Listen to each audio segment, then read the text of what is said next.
Hello everyone, in this video I'll be showing you how to easily beat Rogue Mega MEOWSTIC in Pokemon Legends ZA's DLC. This boss, I would recommend having at least 5 minutes on your donut to be able to survive this because it's a tough one. I'd recommend bringing Chandelure or any Ghost or Dark types, Absol being another really great option, things like Shadow Ball and Dark Pulse being strong attacks. However, it does have a barrier that it will put up, so it will reduce the damage of some of these attacks. But for the first phase, we got to get that Mega Evolution. That's really the major key to a lot of these fights, is getting into that at least twice within the time slot. So just go in, rush around, look for those orbs for the first phase. Now, once we get into our Mega, it's all about, I wouldn't recommend moving around too much. So like, try to stick near your Pokemon and have them to the right so that they don't keep moving around, as it wastes a lot of time and gives you valuable DPS that you could be doing if you were staying still. This boss doesn't have too many attacks, as long as you're keeping them to the side or behind the enemies. Right here is not a great example, but for the most part, you're trying to keep them away from the other Pokemon if they have them aggroed, and if it's aggroed on you, you can dodge and all that as well. But this Pokemon, honestly, if you have the green Canary Plush, you're likely not going to go down.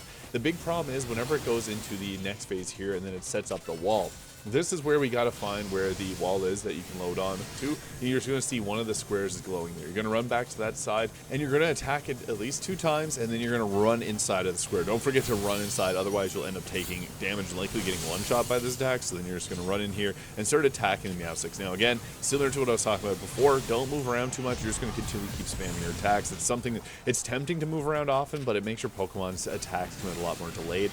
Also, you can use items during this fight. Not a lot of people are aware that you can actually use items while you're fighting just by pressing the Y button and then pulling it out, and you can use things like max revives. But this fight is more so a fight against the clock. That's the hardest thing. As I mentioned, 5 minutes is roughly the time that you want to take to get this fight down, and it's able to block a lot of damages. But if you're Mega Evolving at least twice and doing a lot of Dark and Ghost attacks, that's going to be best. Bug can work too, so if you have boys, he's probably a good choice to go with here, although he will take extra damage from some of the Psychic attacks. He's still going to be a pretty decent choice. Now, once you get into the Mega form again, he's going to go into this again where you have to break down the walls, and I just cut that part there. It's just the same thing over and over again, but you're just going to attack it. It may need a couple more attacks, but as long as you're moving in there, and you can see, even if you get hit with a beam attack, not a huge deal.